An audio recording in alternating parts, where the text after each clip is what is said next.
Gulistan news में एक बार फिर आप सभी का स्वागत करते हैं। मैं मुज़म्मिल जमील और ठीक इस वक्त हम एक बार फिर गेटवे ऑफ लद्दाख में मौजूद हैं और ठीक हम सैम्पलिंग पॉइंट मीनामर्ग में मौजूद हैं, जहां पे लद्दाख में आने वाले बाहर के जितने भी यहां के लोकल लोग हैं या फिर टूरिस्ट हैं, उन सब का जो मेन सैम्पलिंग टेस्ट जो है वो यहां पे कराया जाता है। और आप लोगों को बताते चले कि इस वक्त जो है कोविड-19 की महामारी जो है फिर से बढ़ती हुई नज़र आ रही है। और फ़िलहाल दोनों डिस्ट्रिक्ट की अगर हम बात करेंगे, डिस्ट्रिक्ट लेह की अगर हम बात करें या फिर डिस्ट्रिक्ट कारगिल की अगर हम बात करते हैं, तो इस वक्त कोविड-19 के केसेस जो है बढ़ते हुए नज़र आ रहे हैं। वहीं एडमिनिस्ट्रेशन की तरफ से भी इस वक्त जो है कड़े इकदाम उठाए गए हैं कोविड-19 को लेकर। अब लगातार जो है एक बार फिर कोविड-19 के टेस्ट वगैरह, सैम्पलिंग वगैरह लगातार किया जा रहा है। तो इस वक्त फ़िलहाल जो सैम्पलिंग पॉइंट मीनामर्ग है वो जो है मीनामर्ग पे ही हुआ करता था, लेकिन इसे जो है शिफ्ट करके इस महीने में द्रास मेन मार्केट में लाया गया है। तो TFC द्रास में ही लाया गया है। तो क्या कुछ सूरत हाल है इस वक्त, बाहर से आने वाले टूरिस्ट जो है यहाँ पे किस तादाद में यहाँ पे आते हैं या किस हिसाब से यहाँ पे कोविड-19 का टेस्ट और सैम्पलिंग वगैरह किया जा रहा है, एक तफसीली रिपोर्ट के लिए फ़िलहाल हमारे साथ यहाँ पे मजिस्ट्रेट कोविड-19 सैम्पलिंग पॉइंट मोहम्मद सलीम हमारे साथ जुड़े हुए हैं। सबसे पहले आपका वेलकम करते हैं सर। तो जानने की कोशिश करेंगे कि कोविड-19 की महामारी जो है एक बार फिर बढ़ती हुई नज़र आ रही है, तो बाहर से यहाँ पे टूरिस्ट भी आ रहे हैं, तो यहाँ के जो लोकल लोग भी आ रहे हैं, तो किस वक्त जो है आपकी टीम की तरफ से इस वक्त यहाँ पे सैम्पलिंग वगैरह किया जा रहा है, तो किस तरह के इंतजामात हैं? जो लोकल लोग हमारे जो आ रहे हैं, जो श्रीनगर से आ रहे हैं, उनका हमें एडमिनिस्ट्रेशन की तरफ से ये इंस्ट्रक्शन है, उनके 2 वैक्सीन जिसके 2 वैक्सीन लगे हुए हैं, जिसके 2 वैक्सीन है, उसका यहाँ जो हमारा मेडिकल टीम जो बैठा हुआ है उसका वो यहाँ वेरीफाई करते हैं, तो हम उसको वेरीफाई करके छोड़ देते हैं। अगर किसी लोकल का सिर्फ सिंगल वैक्सीन लगा है, यानी कि उसका एक ही डोज लगा हुआ है, तो हम उसका यहाँ RT-PCR करते हैं। RT-PCR करते हैं लोकल्स का। तो जो नॉन लोकल्स हैं, कोई नॉन लोकल जो आ गए तो उसकी भी इसी तरह से डबल डोज जिसका वैक्सीन होगा, हम उसका यहाँ बजता तो हमारी टीम यहाँ पर उसका वेरीफाई करते हैं, रिपोर्ट चेक करते हैं और उसका एंट्री करके उसको छोड़ देते हैं। तो काफ़ी डाटा ऑपरेटर्स भी आपके यहाँ पे हैं जो उनका डाटा वगैरह चेक करते हैं। तो कितने इस वक्त जो है तादाद क्या रहती है? क्या यहाँ से कारगिल से श्रीनगर जाने वालों का भी यहीं पे चेकिंग वगैरह या सैम्पलिंग वगैरह किया जाता है, या फिर सिर्फ बाहर से आए हुए लोगों का, बाहर से आए हुए पैसेंजर्स का ही यहाँ पे सैम्पलिंग टेस्ट वगैरह लिया? जो बाहर से आते हैं उनका होता है, जो श्रीनगर से कारगिल की तरफ आते हैं उनका होता है, चाहे जो विजिटर हो, चाहे लोकल हो, चाहे नॉन लोकल हो, हर किसी का टेस्ट की यहाँ वेरिफिकेशन होती है। सर क्या कहेंगे कि एक टाइम ऐसा था कि बाहर से जो है जो भी पैसेंजर, जो बाहर के जो टूरिस्ट की हम बात करेंगे, नॉन लोकल्स की बात करें, तो उन्हें जो है अपना RT-PCR टेस्ट जो है वह होना चाहिए था, और उनके पास जब तक RT-PCR टेस्ट न हो उन्हें जो है यहाँ से जाने की परमिशन कारगिल की ओर नहीं मिलती थी। क्या अब भी कुछ ऐसे ही सूरत हाल हैं या फिर इस सिस्टम के अंदर थोड़ी सी तब्दीली है आज की डेट? अब थोड़ी सी तब्दीली आई है एडमिनिस्ट्रेशन। पहले जो था, जिसके पास RT-PCR है उसको RT-PCR के बगैर किसी को यहाँ लद्दाख क्रॉस करने की इजाज़त नहीं थी। अब गवर्नमेंट ने इसमें कुछ तब्दीली लाया, इसके लिए निकाला जिसके डबल डोज लगे हैं, 15 दिन ऊपर हुए हैं, यानी कि उसके 15 दिन ऊपर होना चाहिए डोज लगकर, वो आदमी यहाँ लद्दाख आ सकता है। अगर किसी के पास दोनों डोज नहीं है, उसके पास 96 आवर्स की RT-PCR होना ज़रूरी है, वो आदमी यहाँ ट्रैवल कर सकता है, यहाँ से ट्रैवल कर सकता है। तो दूसरे हवाले से अगर हम बात करेंगे, ये तो हमारे टेस्ट के हवाले से था, और यहाँ पे डिपार्टमेंट भी है, और आपके डिपार्टमेंट के लिए किस तरह के इकदाम जो है यहाँ पे किए गए हैं? जैसे मीनामर्ग में काफ़ी ठंड थी और सर्दी की वजह से अब कहीं ना कहीं एडमिनिस्ट्रेशन ने एक इकदाम उठाया कि सीधा इसको TFC द्रास में शिफ्ट किया गया है। तो अब आप लोगों को यहाँ पे हीटिंग वगैरह के इंतजाम एडमिनिस्ट्रेशन की तरफ से क्या कुछ यहाँ पे है? यहाँ ठीक ठाक ही इंतजाम है। जो हमारे जो मुलाजिम यहाँ जो स्क्रीनिंग पॉइंट में अंदर टेस्ट कर रहे हैं, जो डाटा जो एंट्री कर रहे हैं, उनके लिए गवर्नमेंट की तरफ से हीटिंग रखा हुआ है, बुखारियाँ रखी हुई हैं। अब इनको बैठने के लिए भी जो रूम दिए हुए हैं, वहाँ पर भी हीटिंग का इंतज़ाम है। हीटिंग का इंतज़ाम है, हर किसी को हीटिंग का इंतज़ाम है। तो यहाँ काफ़ी दूर से भी यहाँ पे हमारे जो ड्यूटी में जो यहाँ पे तैनात हैं ऑपरेटर्स हैं यहाँ पे, तो काफ़ी दूर से भी है, जिसमें कुछ लोग जो है ये खरबूज साइड के हैं या फिर कारगिल से भी यहाँ पे लोग होंगे, कुछ ऐसा भी है। तो उनके रहने की जगह वगैरह इसके लिए भी गवर्नमेंट की तरफ से क्या कोई इंतज़ाम है? उनको भी रहने के लिए गवर्नमेंट ने बाज़ाब्ता तो इंतज़ाम किया है। यहाँ एकोमोडेशन है, बैठने के लिए कमरा है, उनको हर चीज़ फ्री है। यहाँ हॉस्टल भी रखा हुआ है, उनको खाना पीना हीटिंग पूरा इंतज़ाम इनके लिए है। पूरा इंतजाम है गवर्नमेंट की तरफ से, कोई परेशानी गवर्नमेंट के लिए नहीं है, मुलाजमीन के लिए कोई परेशानी नहीं है। ये मतलब जब तक जोजिला खुला है हमें रिस्ट्रिक्शन है, इसके टेस्ट होते रहेंगे। जैसे RT-PCR ज़रूरी है, जैसे डबल डोज वैक्सीन ज़रूरी है। अगर किसी के पास डोज नहीं है, सिंगल लगा है, तो उसका यहाँ हमने RT-PCR करना है। तो कमर्शियल ड्राइवर होगा, टेस्ट नहीं होगा, RT-PCR या डबल डोज नहीं होगा, उसका हमने रिपीट करना है। तो जब तक जोजिला बंद होगा तब तक ये काम चलता रहेगा, यही हमें इंस्ट्रक्शन है। तो बाहर से आने वाले जो जितने भी पैसेंजर्स हैं सर, किस तरह का रिज़ल्ट जो है यहाँ पे मिलता है? टेस्ट वगैरह जब इनका RT-PCR टेस्ट भी यहाँ पे ही होता होगा, या रैपिड टेस्ट अगर हम बात करेंगे, इस यहाँ पे आपका रैपिड टेस्ट होता है, तो किस तरह का रिज़ल्ट आपको मिलता है? क्या यहाँ से आने के बाद बहुत सारे पॉजिटिव केसेस भी क्या आते हैं? क्या ऐसा भी आपको कभी हुआ? अब तक कोई पॉजिटिव केस नहीं निकला है। जब हम मीनामरक से शिफ्ट होकर हमें यहाँ काफ़ी दिन हो गए, तो फिलहाल तक कोई पॉजिटिव केस नहीं निकला है, कोई साफ टेस्ट आ रहा है। बहुत सारे पैसेंजर्स यहाँ पे बैठते हैं और काफ़ी आसपास में अगर हम देखें तो यहाँ पे दुकानें भी हैं और होटल्स भी यहाँ पे हैं, चाय वगैरह यहाँ से पी कर ही निकलते हैं। ऐसे मजिस्ट्रेट आपकी क्या कुछ पैगामात उनके लिए होंगी? हो सकता है यहाँ से टेस्ट करने के बाद उनके रिज़ल्ट जो है वो पॉजिटिव भी हो सकते हैं, तो इस मसले में ऐसे मजिस्ट्रेट आपके उन पैसेंजर्स के लिए क्या पैगामात होंगे जो यहाँ आने के बाद, टेस्ट करने के बाद भी बाज़ार में इधर उधर से घूम फिर के निकल जाते हैं? हम उनको ये इंस्ट्रक्शंस देते हैं, जिसके डबल डोज लगे हैं उसको तो वो होटल में भी जा सकता है, वो मार्केट में भी जा सकता है। जिसका सिंगल डोज लगा है जिसका हम लोकल का RT-PCR करते हैं, जैसे कमर्शियल वाले ड्राइवर शेवर वगैरह आते हैं उनका रिपीट करते हैं, तो रिपीट का तो हमें दस्ती रिजल्ट पता होता है, ये पॉजिटिव है नेगेटिव है। तो RT-PCR वालों को हम ये इंस्ट्रक्शन देते हैं कि आप आराम से घर जाइए, दाएँ बाएँ मत बैठो, किसी मतलब गैदरिंग में मत बैठो, होटल में मत जाओ जब तक आपका रिजल्ट का जो है मैसेज आपके मोबाइल में आ जाता है। तो हम तो इसी हिसाब से चलते हैं, तो वो भी फॉलो करते हैं, वो इधर उधर नहीं घूमते हैं। शुक्रिया सर, हमारे साथ जुड़ने के लिए बहुत बहुत शुक्रिया। एक तफसीली रिपोर्ट के लिए हमारे साथ फ़िलहाल जुड़े हुए थे मजिस्ट्रेट कोविड-19 सैम्पलिंग पॉइंट मीनामरक मोहम्मद सलीम साहब, जो एक तफसीली रिपोर्ट के साथ बता रहे थे कि इस वक्त जो है इनकी टीम की तरफ से किस तरह यहाँ पे टेस्ट वगैरह किया जाता है, RT-PCR टेस्ट या रैपिड टेस्ट वगैरह जो बाहर से आने वाले लोग हैं किस हिसाब से किया जाता है। और उनका फ़िलहाल यही मानना है कि जितने भी यहाँ पे पैसेंजर्स आते हैं बराबर उन्हें यहीं पे रोका जाता है और उनका टेस्ट वगैरह जो कोविड-19 का है, चाहे फिर वो RT-PCR की बात की जाए या फिर रैपिड टेस्ट की बात की जाए, बराबर मुकम्मल तौर पे सब कुछ यहाँ पे किया जाता है और उसके बाद उन्हें यहाँ से जाने की इजाज़त जो है वो दी जा रही है। और भी जानने की कोशिश करेंगे। फ़िलहाल हमारे साथ एंट्री ऑपरेटर मोहम्मद हसन साहब हमारे साथ जुड़े हुए हैं, तो इनसे भी जानने की कोशिश करेंगे। सबसे पहले आपका वेलकम करते हैं सर। आप गेटवे ऑफ लद्दाख पे हैं और सारे लोगों की नज़र जो है गेटवे ऑफ लद्दाख में ही पड़ी रहती है और इस वक्त कोविड-19 के हालात जो है एक बार फिर जो है बिगड़ते हुए नज़र आ रहे हैं। कोविड-19 के केसेस की अगर हम बात करें तो लेह के अंदर जो है 200 से प्लस जो है इस वक्त कोविड-19 के केसेस हैं और करगिल की हम बात करें तो करगिल में भी अब जो है 15 के करीब जो है कोविड-19 के केसेस हैं, ऐसा सुनने में आया है। तो क्या कुछ आप कहेंगे कोविड-19 के बारे में, और ख़ासकर यहाँ पे आप जो है जितने भी बाहर से पैसेंजर्स आते हैं उनकी एंट्री वगैरह करते हैं, तो क्या कहेंगे कि कुल एक दिन में आप जो है कितने लोगों की यहाँ पे एंट्री करते हो और इस वक्त बाहर से आने वाले पैसेंजरों की तादाद जो है वो एक दिन में क्या रहती है? सबसे पहले मुद्दे साहब आपका बहुत बहुत शुक्रिया कि आपने हमारे इस सैम्पलिंग स्क्रीनिंग पॉइंट का जो है दौरा किया और हमसे जो है तफसीलात मालूम करने की कोशिश की। आपको बताता चलूँ, मार्च जैसे ही हमारा जोजिला ओपन हुआ तब से जो है हमारा जो है इंट्रीज़ का जो सिलसिला है वो जारी है। अगर आपको बताता चलूँ, ये जो इंट्रीज़ का सिलसिला है वो इसलिए हमारे लिए किया जाता है ताकि आगे जाके जो विलेज सर्विलेंस जो टीम्स है उनके लिए डाटा चले जाता है और वहाँ से वो ट्रेस करके जो है उनको क्वारंटाइन कर लेते हैं। और अगर मैं आज की बात बताऊं, अभी जो है फ़िलहाल जो है लगभग 250 से लेके 300 के करीब जो है इनबाउंड पैसेंजर्स होते हैं हमारे यहाँ। तो जोजिला जैसे जोजिला खुला था उस वक्त हमारे पास एटलीस्ट जो है कभी 1200, कभी 1000, कभी 2000 के करीब भी जो है पैसेंजर्स जो है आते थे। तो अब ड्यू टू रिसेंट स्नोफॉल जो है अब पैसेंजर्स का आना जो है, टूरिस्ट का आना जो है वो थोड़ा कम हुआ है। इस वजह से जो है हमारे पास 250 से लेकर 300 के जो है पैसेंजर्स जो है उनकी एंट्रीज हम कर लेते हैं। तो अब जैसे आप देख लेते हैं, अभी रिसेंटली इसको शिफ्ट करके जो है द्रास हेडक्वार्टर पे यहाँ पे लाया गया है। तो बिल्कुल बहुत अच्छे तरीके से जो है यहाँ पे हीटिंग अरेंजमेंट्स है।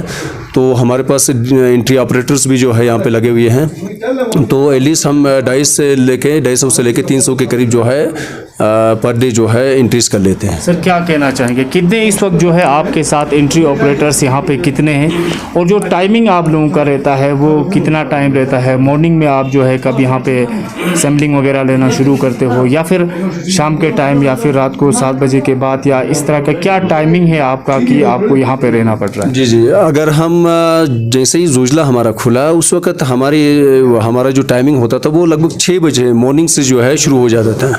तो अब अगर अभी देखा जाए तो हमारा 7 बजे से जो है हम इंट्रीज करना शुरू कर लेते हैं, और रात के 10 बजे तक जो है एटलीस्ट जैसे ही गाड़ियाँ बंद हो जाती हैं तो 10 बजे जो है हम एटलीस्ट जो है क्लोज कर लेते हैं। इस टाइम में जो है हो जाती है, वरना रात के 12-1 बजे तक भी जो है जिस वक्त हम मीना मार्ग में हुआ करते थे तो एटलीस्ट जो है रात के 12-1 बजे जो है तक भी जो है ये सिलसिला जो है चलता था।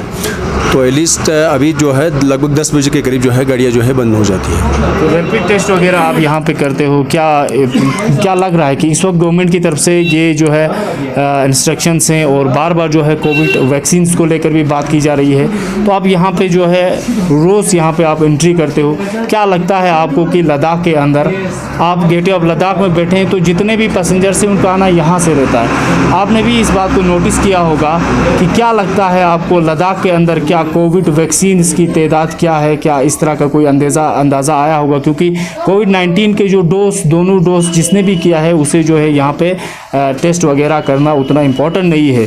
तो यहाँ पे कितने लोगों की जो तादाद है जो यहाँ पे अपना कोविड वैक्सीन करते हुए आपको नज़र आ रहे हैं? जी, बहुत अच्छा सवाल है आपने जो पूछा है। अगर हम देखा जाए तो जो वैक्सीनेशन का जो हमारा सिलसिला था गवर्नमेंट की तरफ से तो काफ़ी अब भी जारी व सारी है। तो इसको लेके अगर हम देखा जाए तो हम एटलीस्ट जो हमारा ऑब्जर्वेशन है वो ये है कि 90% जो है ना ऑलमोस्ट लोगों ने जो है वैक्सीन किया हुआ है। उसी हिसाब से जो है हम अपने कंप्यूटर्स पे जो है उसको चढ़ा लेते हैं। तो बाकी जो रिमाइनिंग जो 10% है उनका जो है हम यहाँ पर RT-PCRs करते हैं जो लोकल इनबाउंड पैसेंजर्स है, और बाकी बाहर के जो कमर्शियल ड्राइवर्स है उनका हमारा रैपिड टेस्ट हो जाता है। तो एटलीस्ट जो है 90% ऑलमोस्ट जितने भी पैसेंजर्स हमारे पास आते हैं 90% जो है यहाँ पे सेकेंड डोज जो है उनका होता है लद्दाख के लोग। जी, लद्दाख के लोग। तो क्या टूरिस्ट जो बाहर से आ रहे हैं वो भी, क्या आपको लगता है कि वो भी अपना वैक्सीन कार्ड, वैक्सीन रिपोर्ट वगैरह लेकर आ रहे हैं? जी, प्रॉपर तरीके से जितने भी इनबाउंड पैसेंजर्स है बाहर के जो नॉन लोकल्स है वो भी प्रॉपर अपना जो वैक्सीन कार्ड है वो लेके आ जाते हैं, और वहाँ से भी जो है काफ़ी जो है ये जो वैक्सीन का जो सिस्टम है वो अच्छा है, क्योंकि वो जो है अपना कोविड वैक्सीन लेके आ जाते हैं। तो उस हिसाब से जो है फिर वो यहाँ से फिर नीचे चले जाते हैं। तो ओवरऑल आप लोग यहाँ पे दिन में जो है 200-250 लोगों का जो है यहाँ पे डिटेल जो है वो ले लेते हो, और उनकी सैम्पलिंग वगैरह इस स्क्रीनिंग पॉइंट में आज भी हो रही है। चलिए, तो दूसरी ओर आप खुद यहाँ पे ड्यूटी कर रहे हैं, और एडमिनिस्ट्रेशन की तरफ से पहले मीना मार्ग में भी आप लोगों के लिए काफ़ी अच्छी फैसिलिटीज़ थी, वहाँ पे भी गवर्नमेंट की तरफ से अच्छी कोशिश की गई और गवर्नमेंट ने आप लोगों को फैसिलिटेट किया था हर उस ज़रूरी चीज़ से। तो आप जो है काफ़ी दूर से यहाँ पे ड्यूटी के लिए आते हैं, तो गवर्नमेंट की तरफ से आपको यहाँ पे स्क्रीनिंग सैम्पलिंग पॉइंट के अंदर किस तरह की फैसिलिटीज़ जो है दी जा रही है? जी, जो फैसिलिटीज़, अगर हम फैसिलिटीज़ की बात किया जाए तो जब से जोजिला खुला तब से लेके आज तक जितना भी जो हमारी डिस्ट्रिक्ट एडमिनिस्ट्रेशन कारगिल की तरफ से जो फैसिलिटीज़ दिए गए हैं वो काबिल तारीफ़ है। क्योंकि अभी अगर आज इस चिले कलान की बात किया जाए अभी इस सर्दी की, तो यहाँ पे आप देख सकते हैं खुद पूरे हीटिंग अरेंजमेंट से यहाँ पे एवन हमारे रूम्स पे आप देख ले तो पूरा वहाँ पे गीज़र्स वगैरह, एकोमोडेशन की जो फैसिलिटीज़ है, हीटिंग फैसिलिटीज़ है, ओवरऑल जो है वो सेटिस्फेक्शन है वो काफ़ी जो है। और इसी हिसाब से जो है ना, क्योंकि हम काफ़ी दूर से यहाँ रहते हैं, क्योंकि बहुत कारगिल से भी हमारे यहाँ जो है बहुत सारे एंट्री ऑपरेटर्स है जो यहाँ पे करते हैं मारिस से लेकर अब तक, वो भी यहाँ पे एकोमोडेशन है आजकल जो है, इसी हिसाब से जो है वो यहाँ पे एकोमोडेट है। तो काबिल तारीफ़ अगर मैं कहूँ तो बहुत ही काबिल तारीफ़ इंतज़ाम यहाँ पे किए गए हैं। तो एक आखिरी और अहम सवाल आपसे हम पूछना चाहेंगे कि आप यहाँ पे जो है सारे लोगों के जो है डाटा वो एंट्री यहाँ पे कर रहे हैं, तो इस वक्त हमारे इस चैनल के थ्रू जो है बहुत सारे बाहर के जो लोग हैं या फिर जितने भी पैसेंजर जो इस वक्त बाहर से आ रहे हैं वो जो है इस चैनल के माध्यम से आपको देख रहे हैं, तो उनके लिए आपका क्या कुछ मैसेज रहेगा कि उनको किस तरह का टेस्ट वगैरह आज भी करके यहाँ पे आना पड़ेगा गेटवे ऑफ लद्दाख में, जहाँ पे जो पहला असेंबलिंग पॉइंट है वहाँ से उन्हें, ताकि अपने डिटेल्स या उनकी ज़रूरत के डॉक्यूमेंट्स यहाँ पे दिखाने के बाद उन्हें करगिल जाने की परमिशन मिलेगी। तो क्या कुछ पैगाम होंगे आप? मेरी रिक्वेस्ट यही है कि जितने भी हमारे पैसेंजर्स है, लोकल हो नॉन लोकल पैसेंजर्स है, कि वो अपना जो अगर सेकंड डोज अगर वैक्सीन उन्होंने कर चुके हैं तो वो अपने सेकंड डोज वैक्सीन अपने साथ रखिएगा, ताकि जो है आपको एंट्रीज में आसान हो जाए। अगर जो कोई पैसेंजर जिनके पास वैक्सीन नहीं हुआ हो या सेकंड डोज नहीं हुआ हो तो वो RT-PCR हमारे यहाँ होते हैं, प्रॉपर तरीके से आप कर ले, ताकि जो है हम एक जो है खुशहाल जो है तरीके से रह सके। मेरी बस यही मैसेज है कि जितने भी डॉक्यूमेंट्स है अपनी वैक्सीन से या टेस्ट्स की वगैरह की बात की जाए तो जो है ये इन सब को जो है अच्छी तरह करके जो है आप चले जाए, ताकि जो है आप अपने घर वालों को, अपनी सोसाइटी को और अपने इस देश को जो है बचा सकें। तो दूसरी ओर से इन विजुअल से हम आप लोगों को बताते चले कि यहाँ पे जो है सैम्पलिंग कलेक्ट करने का जो आमला है वो भी यहाँ पे बैठा हुआ है। इनसे भी जानने की कोशिश करेंगे कि आखिर यहाँ पे दिन में कितने लोगों का सैम्पलिंग जो है वो कलेक्ट किया जाता है और उसके बाद एक प्रोसेस के ज़रिए इसको कहाँ पहुँचाया जाता है और किस तरह जो है एक यहाँ पे जो टेस्ट करने वाला नागरिक होगा उस तक मैसेज कैसे पूछता है। तो आपका नाम जानने की कोशिश करेंगे। सबसे पहले आपका नाम? मैं बिलाल अहमद, मैं लैब टेक्नीशियन में काम करता हूँ। तो यहाँ पे जो आने वाले हैं श्रीनगर से जो पैसेंजर्स आते हैं उनका हम यहाँ पे टेस्ट करते हैं। तो तकरीबन दिन में कम से कम 300 टेस्ट करते हैं हम। जिसका लोकल जो होगा उसको हम RT-PCR करते हैं, जिसका एक वैक्सीन होगा, जिसका एक वैक्सीन हो चुका होगा उसका RT-PCR करते हैं, जिसका डबल डोज होगा उसको हम सीधा छोड़ देते हैं उनको वेरीफाई करके। तो ऐसे जो है जिसका एक वैक्सीन होगा उसका टेस्ट करके हम छोड़ देते हैं। तो ये टेस्ट जो है जिसका RT-PCR हो चुका है उसका जो है कोविड हॉस्पिटल करगिल में लिया जाता है, डिस्ट्रिक्ट करगिल में। तो उसका सैंपल जो है वहाँ से कलेक्शन होके उसका टेस्ट रिपोर्ट जो उसकी मोबाइल में मैसेज के ज़रिए आता है। तो इस तरह हम राबिता करते रहते हैं। तो दिन में कम से कम हम 200-300 नफरी के टेस्ट करते हैं। बिलाल भाई, आप जो है एक ही दिन में 200-300 लोगों का सैम्पलिंग लेते हैं और उसके बाद इसको कारगिल ही भेजा जाता है। तो क्या लगता है आपको कि कितने दिन के बाद इनका रिपोर्ट या इनका मैसेज वगैरह उस बंदे तक पहुंचता है जिसने यहाँ से टेस्ट करके गया है? जो बंदे ने आज टेस्ट करके गया है उसको 3 या 4 दिन के बाद इनका जो है सैंपल कलेक्शन होकर इनका रिपोर्ट जो है अपनी मोबाइल में आएगा। हाँ, तो जब तक RT-PCR का इनका जो रिपोर्ट नहीं आएगा तब तक वो लोग जो है घर में बैठे रहेंगे, इधर उधर नहीं घूमेंगे, क्योंकि टेस्ट में भी कभी आदमी हो सकता है पॉजिटिव हो, कुछ भी हो, हमें क्या मालूम। तो जब टेस्ट लेंगे तब उधर से सैंपल कलेक्शन होगा तब पता चलता है वहाँ से। तो इस तब तक जो है उनको आइसोलेशन होम में रखा जाता है, होम में क्वारंटाइन के लिए। एक तफसीली रिपोर्ट जो है फ़िलहाल हम सैम्पलिंग पॉइंट मीनामरक से जो है वो आप तक पहुंचाने की कोशिश कर रहे थे कि कोविड-19 के लद्दाख के अंदर दोनों डिस्ट्रिक्ट्स की बात करें, लेह डिस्ट्रिक्ट या कारगिल डिस्ट्रिक्ट की, तो किस तरह के हालात जो है अब इन दोनों डिस्ट्रिक्ट्स के अंदर है। तो एक तफसीली रिपोर्ट के साथ यहाँ के जो मजिस्ट्रेट हैं या फिर यहाँ के जो एंट्री ऑपरेटर्स हैं उनसे भी हमने बात करने की कोशिश की और उनका भी फ़िलहाल यही मानना है कि इस वक्त जो है यहाँ से भी बड़े बेहतरीन तरीके से जो है टेस्ट वगैरह किया जा रहा है और एक बेहतरीन तरीके का टेस्ट वगैरह करके यहाँ से करगिल जो है या लेह जो है लोगों को भेजा जाता है। तो फ़िलहाल जो है बाहर से जितने भी लोग हैं उनके लिए भी यहाँ से हम अपने चैनल के थ्रू एक मैसेज देना चाहेंगे कि बराबर जो है वो कोविड-19 का जिस हिसाब से चेकिंग वगैरह या यहाँ पे जो एंट्री वगैरह करना है या फिर सैम्पलिंग टेस्ट वगैरह RT-PCR या रैपिड टेस्ट आपका जो भी होता है वो आप जो है यकीनी तौर पे और ज़रूर जो यहाँ पहला जो सैम्पलिंग पॉइंट है द्रास में गेटवे ऑफ लद्दाख में, तो वहाँ से ज़रूर करके जाइए, क्योंकि इस वक्त लद्दाख के अंदर जो है कोविड-19 के केस जो है बढ़ते हुए नज़र आ रहे हैं। तो दूसरी तरफ एडमिनिस्ट्रेशन की तरफ से एक भी बेहतरीन इकदाम जो है उठाया जा रहा है और फिलहाल जो है अब स्कूलों के अंदर भी जो टेस्ट वगैरह जो है कराया जा रहा है। तो इन विजुअल से हम आपको दिखाने की कोशिश करेंगे कि एडमिनिस्ट्रेशन की तरफ से अब जो है स्कूली बच्चों का भी टेस्ट वगैरह किया जा रहा है और ये जो है एहतियाती तदाबीर जो है इस वक्त जो है यूटी एडमिनिस्ट्रेशन की तरफ से लिया गया है, ताकि अब बढ़ती हुई जो सर्दी की लहर भी जो है तेज़ी से बढ़ रही है और विंटर की आमद भी लगातार है। तो इससे कहीं ना कहीं ये वो सीज़न है जहाँ पे कुछ सिम्टम्स जो है वो लोगों के अंदर अमूमन जो है ज़ुकाम वगैरह या फीवर वगैरह की शिकायतें रहती है, तो इसके चलते फ़िलहाल एडमिनिस्ट्रेशन की तरफ से ये इक़दाम उठाया गया है कि वहीं स्कूलों में भी इस तरह का रैपिड टेस्ट वगैरह किया जाए। और फ़िलहाल जो है स्टूडेंट्स का टेस्ट भी आप दोनों डिस्ट्रिक्ट्स में, डिस्ट्रिक्ट करगिल की बात करें या फिर हम जो है डिस्ट्रिक्ट लेह की बात करें, तो यूटी लद्दाख के अंदर इस वक्त दोनों डिस्ट्रिक्ट्स में जो है स्टूडेंट्स टेस्ट भी किया जा रहा है, ताकि आने वाले टाइम पे एडमिनिस्ट्रेशन की तरफ से ये कोशिश किया जा रहा है कि लद्दाख को, लेह को जो है या फिर कारगिल को जो है कोविड फ्री कराया जाए और कोविड-19 के जो केसेस हैं उन पे जो है कहीं ना कहीं जो है कमी नज़र आए। तो इस चीज़ के लिए फ़िलहाल एहतियाती जो तदाबीर हैं वो लिए जा रहे हैं और स्कूलों में भी इस तरह के इक़दाम उठाए गए हैं और तमाम तर स्कूलों में इस वक्त जो है कोविड-19 का टेस्ट वगैरह किया जा रहा है। तो एक तफसीली रिपोर्ट जो है हम आप तक पहुंचाने की कोशिश कर रहे थे गेटवे ऑफ लद्दाख द्रास से, जो सेकंड कोल्डेस्ट प्लेस भी माना जाता है। तो बने रहिए पल पल के अपडेट्स के लिए गुलिस्तान न्यूज़ के साथ। फिलहाल दीजिए इजाज़त, अल्लाह हाफिज़।